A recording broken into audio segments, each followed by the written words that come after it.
Assalamualaikum warahmatullahi wabarakatuh. Perkenalkan, nama saya Rahmatullah, nomor NPM 21340 2516 281 dari Prodi Manajemen, mata pelajaran Matematika, Ekonomi, dan Bisnis. Di sini saya akan mempresentasikan tentang materi break-even point. Break-even point adalah suatu keadaan di mana penerima total revenue secara persis hanya mampu menutup seluruh pengeluaran. Suatu kondisi di mana perusahaan tidak memperoleh laba dan tidak pula menderita rugi. Disebut juga analisis titik peluang pokok, cost profit volume analysis. Manfaat break-even point. 1. Menentukan jumlah penjualan minimum yang harus dipertahankan agar perusahaan tidak mengalami kerugian. Jumlah penjualan minimum ini berarti juga jumlah produksi minimum yang harus dibuat.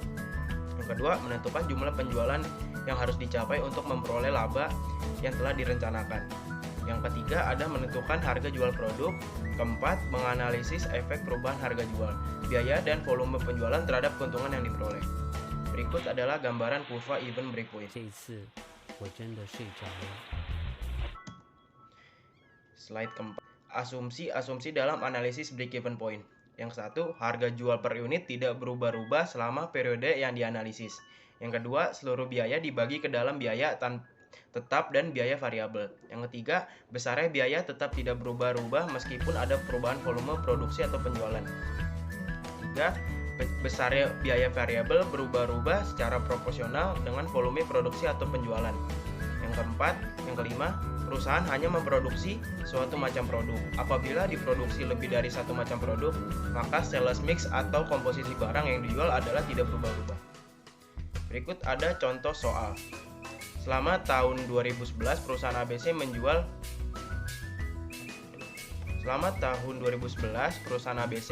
1000 unit produk dengan harga 20.000 per unit. Biaya variabel per unit adalah 14.000 dan biaya tetap jumlahnya adalah 79.200.000. 1. Tentukan jumlah BEP dalam unit dan rupiah. Yang kedua, berapa laba operasi yang diperoleh perusahaan pada tahun 2011. A. BEP dalam kurung Q sama dengan 79.200.000 dibagi 20.000 dikurang 14.000 sama dengan 13.200. BEP dalam kurung rupiah sama dengan 79.200 per 1 dikurang 14.000 dibagi 20 sama dengan 264 juta.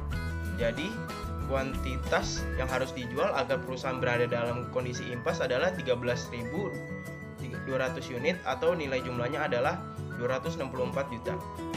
B. Laba operasi TR kurang TC sama dengan P kali Q dikurang FC ditambah VC kali Q sama dengan 20.000 dikali 100.000 dikurang 79.200